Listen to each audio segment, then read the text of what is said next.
Hello and welcome to Tabletop Oddity. My name is Jay and today I'm asking the question, am I too harsh on Games Workshop? Or alternatively, are we as a community of wargamers and people interested in the hobby also too harsh on GW, Games Workshop? Now, why am I asking this question? Well, I'm a little bit worried that I'm a little bit too negative when it comes to like GW's products. And there's a long history here, and it's obviously more complicated than just am I or am I not.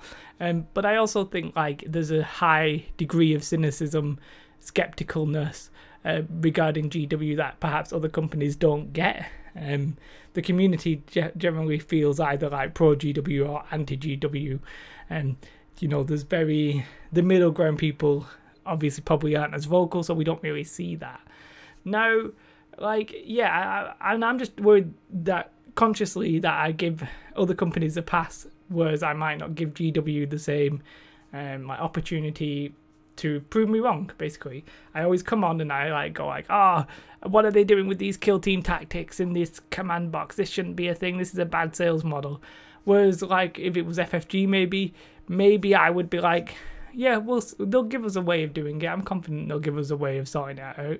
Now, it's tricky to answer this, isn't it? Because I actually think in some cases, another company's sales model might be better, or the way that their business practices might be more consumer friendly, and in some cases GW is probably not.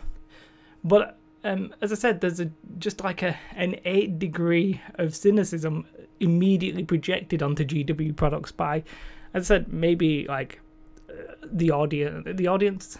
I don't mean you guys. I mean GW's entire audience, or audience of wargamers, and of course YouTubers or people like myself. Well, I just call myself a YouTuber. I don't mean that. Please take that back with all the power I can give it. So yeah. So as I said, let's look at a couple of things, right? Let's look at me personally, because I like talking about me. About, I don't know, 10 years ago I started getting into Warhammer Fantasy. The dates aren't going to necessarily be 100% accurate here. Painted up some Dark Elves, not Dark Eldar. And yeah, I was getting into the game, me and my friends. And then I started hearing rumours they were going to Warhammer Fantasy battles. And I was like, right, I'm going to sell up because I don't really know what they're going to do. I'm probably so annoyed with this that I probably don't want to stick around. And I bailed. Quite frankly, I bailed. That was probably the right decision for me. I went off and did other stuff, played a lot of computer games, that kind of thing. So I think that was the right decision for me at that time. But also, I was a little bit I was a bit poorer, when I was a student or straight after I finished university. And the rising prices from GW were really affecting me in a sense. I couldn't buy a full army very easily. I would have had to have saved up quite a long time to get there, and I understand. I'm not slagging GW off for that. Prices are what they are.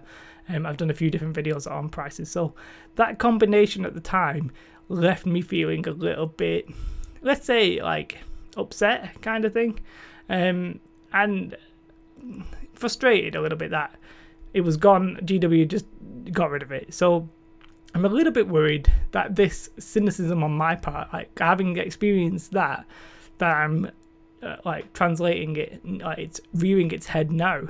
So, for an example, in the Kill Team book, it's got generic tactics, and I was complaining about in the Kill Zone specific boxes, so the Orc box, there's extra tactics there, and in theory you can use these at tournaments. I was like, that's not particularly great, because if you wanted to play Orcs, you pretty much have to buy that box to get those tactics. There is no other way.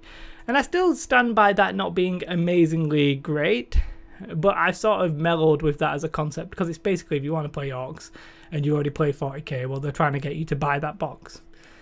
Not ideal, but I accept, right? And I've also talked about how in the future, if they do expansions, it depends how they do that, whether or not it's going to cause a blow or split the community or have a pay to win kind of element to it. So yeah.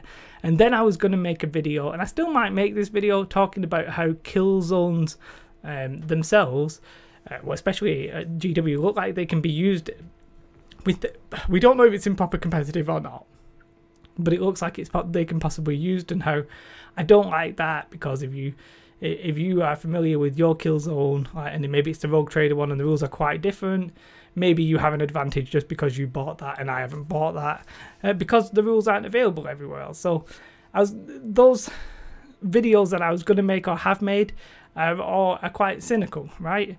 I'm not twisting the stuff into a positive spin. Now, obviously, I'm not GW's voice. I am my own voice, and I'm going to have my own opinions. But I would pride myself on trying to be as balanced as possible, and I'm just a little bit concerned that that's not true. Like I'm failing basically, and that's something I wanted to get this video out because I want to let the people who are possibly thinking that as well know that I'm aware of that, and I'm going to try and do my best to be as neutral as possible regarding GW. It's as simple as that, right? Now, there's some things that GW have done well in the past with Age of Sigmar, like with the free rules. I would like personally for GW to just have free rules for Kill Team. I made a video about that, and I think that would go a long way into like experience getting a better competitive game. And overall, I think my expectations of GW are perhaps not aligned with what GW are trying to do, and therefore that is also resulting in a bit of like I say cynicism on my part, because I like competitive games. I'm not good at competitive games, as noted by my pure annihilation at FFG Nationals, but I like competitive games that are balanced. And I like good consumer pro sales models. So I didn't like X-Wing version 1 sales model. I thought that was absolutely diabolical. I won't go into detail, but I didn't like that, and I would have said that at the time if anybody would have asked. And I just sort of feel like GW's trying to get into this like competitive scene, but they're not doing it in the most consumer friendly way. And I think we've been a little bit spoiled by the other companies doing it in such like a way. Like, for example, Star Wars Legion, they just show all the rules on their website, right? All the cards, the rules are free. The only thing you really have to buy off FFG are the models. I mean, you obviously get the cards and stuff like that, but you know, if I just want to see how the snowtroopers work, I can literally just Google the article and it's there. Like, there's no one source for it. Whereas if I want to look at, say, the I can't remember the name of the factions from Kill Team, I have to watch some YouTube videos or maybe obtain the rule book, and I don't like. That's fine. But when it comes to like a competitive scene, it just feels like weird. It's imagine like you're going to go and play your friend a game of chess, but he turns out that he's like, well, yeah, but I've actually got my chess pieces do something different. Oh, don't worry, it's completely balanced. The maker tells me it's completely balanced. And I'm like, well, what does this guy do? And it's like a bloody Jack in a Box or something. And it's like, oh yeah, this jumps about and kills you in 5 spaces or something. Like, it might be balanced, but unless I can research and come prepared, without spending money to get prepared, then I don't see how you're going to have a properly balanced like environment, which is fine, right? I'm saying free rules would have solved it, but GW probably aren't going down this path as much as I want them to, right? I want this very fair, very balanced, competitive environment. Now, they're showing signs. They're doing Shadespire or Nightvault and Kill Team, that kind of thing. So they are doing a bit of it, but my expectations are like FFG style. I want everything easily available, and that's probably on me rather than them, I think, or at least somewhat on them and somewhat on me. So the way I'm going to approach GW from now on is I'm going to try and see it as more of a hobby rather than intense game, and I'm going to try and approach the way that I talk about like Kill Team and the other games in that sort of hobby sphere, if that makes any sense to you. I realise this is a very like weird topic. This is all me focused pretty much in the way I'm viewing these games and the way I'm viewing the competitive scene. But Games Workshop as a whole, the reputation, obviously they've been around so long and they've had like peaks and troughs, but you know, now we're getting the new Games Workshop and like it's showing, And unfortunately, I think there's a lot of us, definitely, as I said, possibly me included, that have this sort of lingering, not problem with them specifically, but problem with the way that we view GW's production. You know, we all know they do incredible models. And then when it comes to like the sales practices, you know, people we kick off at everything basically. Sometimes rightly, sometimes wrongly. I think like we kicked off at I just mean as a whole, the Forge World price increase, and it's like I have no opinion on that because I don't really know too much about it. I don't want to stick my, I don't want to get in the mix because I don't know too much about it. But you know, they do some stuff and you're like, and then I think the community's reaction sometimes is absolutely incredibly abysmal, like absolutely shocking. Like the books that were going to be aimed at like teenagers or lower, like why would you have a problem with that? Like that's just them trying to expand their IP. Like, you don't even have to read it. It's not like they are becoming the default and only way of accessing the way that they produce their content. It's like an addition. Like, don't read it. Get over it. It's fine. It's not aimed at you. Like, don't read it. It's fine. The way like a lot of people reacted to that sort of just like blew my mind. But I didn't know enough or to really get involved. So there's many examples of us like, we either like blow up and it's like, oh my god, I can't believe they're doing this. And then you've got like the alternative of this is that, I'm not going to name anybody specifically because I don't actually, I think a lot of people are neutral, but you have this cycle on YouTube especially, it's like you know, the hype cycle. Something new comes out, it's amazing, everybody does unboxings, it's like, bow, bow, chicka, wow, wow. And then it's gone, and then there's another new thing, and it's like, pow, chicka, wow, wow. Like, you know, we're getting Speed Freaks next month. That's going to be everywhere for a very brief amount of time. And then people will be, like, vaguely mentioning it in a couple of months.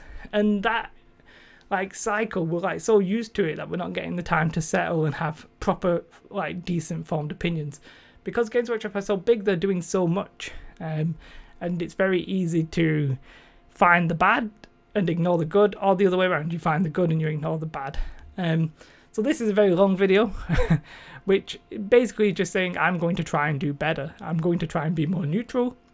I'm going to approach GW differently, like as I think they're hoping most people will approach them, sort of more with the hobby side of things, maybe with a slightly competitive because that's the way that I like things, but I'm going to try and approach that differently. Hopefully you've not noticed that I'm acting with great cynicism to them, or like I'm, you know, worry of them or saying negative things about them. Hopefully, like, I have actually done a good enough job that you've not even noticed and this video is pointless. But I'm very intrigued.